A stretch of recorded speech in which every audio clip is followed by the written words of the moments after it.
দেশের বর্তমান পরিস্থিতি সম্পর্কে আপনারা জানেন যে এই পরিস্থিতিতে আসলে আমাদের আঞ্চলিক এবং এলাকার রাজনীতির পাশাপাশি জাতীয় রাজনীতিতে একটা গুরুত্বপূর্ণ ভূমিকা রাখতে হচ্ছে।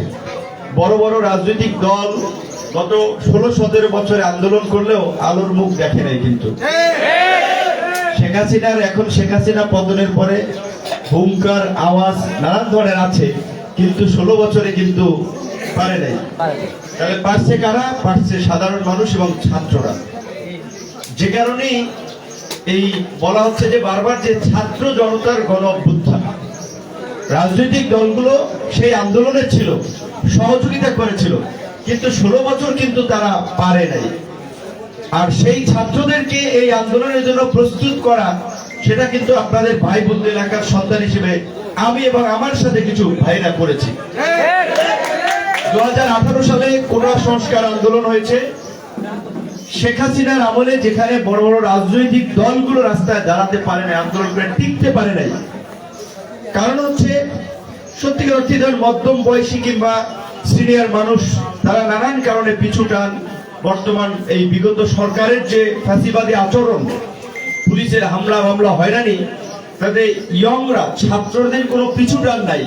ছাত্ররা যেভাবে জীবনের ঝুঁকি নিয়ে রাজপথে আন্দোলন সংগ্রাম করেছে, আপোষহীনভাবে লড়াই করেছে, সেটা স্বাভাবিকভাবে অনেক ক্ষেত্রে মধ্যম বয়স কিংবা সিনিয়র মানুষের সম্ভব হয় না। রাজনৈতিক দলগুলোর নেতৃত্ব পর্যায়ে কিন্তু তারা ছিল, যার ফলে 16 বছরে হয় নাই।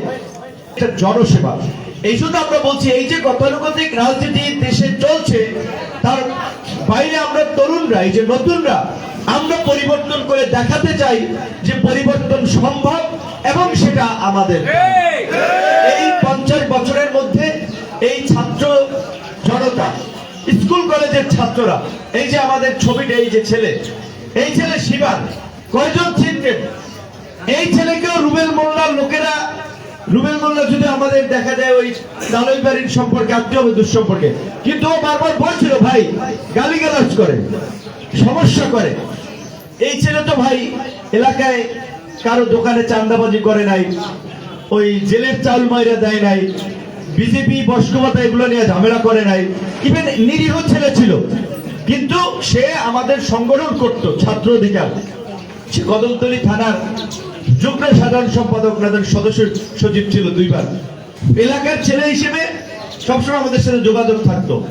এই যে ওর বাবা গরিব মানুষ, কিন্তু ওর যে অবদান, এই চর্বির চেষ্টা পুরো গলাচিপায় কার আছে, এই যে তার জীবনটা দিয়ে দিল এই শেখ হাসিনার ফ্যাসিবাদ হটাতে। কিন্তু এখন এই রাজনৈতিক পরিস্থিতিতে তার বাবা কি চেয়ারম্যান হবে? তার ভাই কি এমপি হবে?